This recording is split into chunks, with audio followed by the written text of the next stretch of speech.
So, April, what is the scariest thing about lost tools? Um, for me, it is the freedom. I am a very black and white thinker.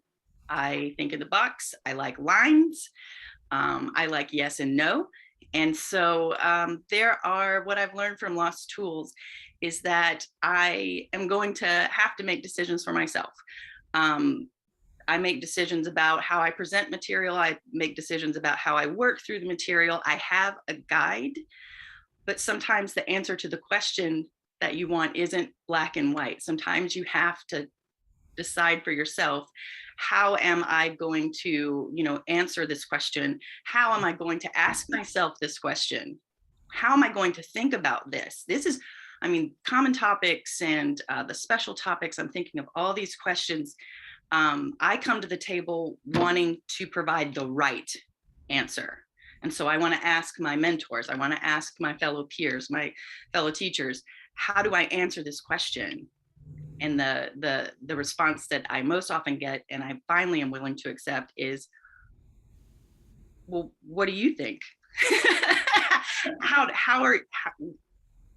What's your answer? And whatever my answer is the way to think about that question.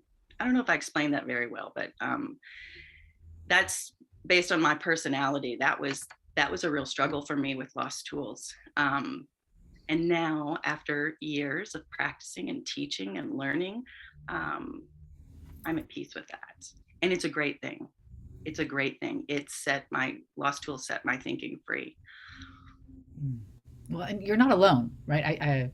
I've taught many teachers, and when they ask me questions, sometimes they want me to tell them exactly how to do something. And more often than they really want to hear from me, I tell them they have to decide that Mm-hmm. these tools are theirs and they are the master of the tool as long as they will wield it. But if I tell them exactly how to use it and when to use it and where to use it and only in this manner, then I remain the master. And that's not the point. That's right. Yeah. The I have answer to is, decide. yeah, You have to decide. the answer is it depends. There are a lot of things that have to be taken into account, and then you have to make a judgment call.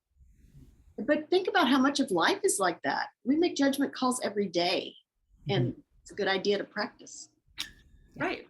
I think it nurtures responsibility, Mhm. ownership.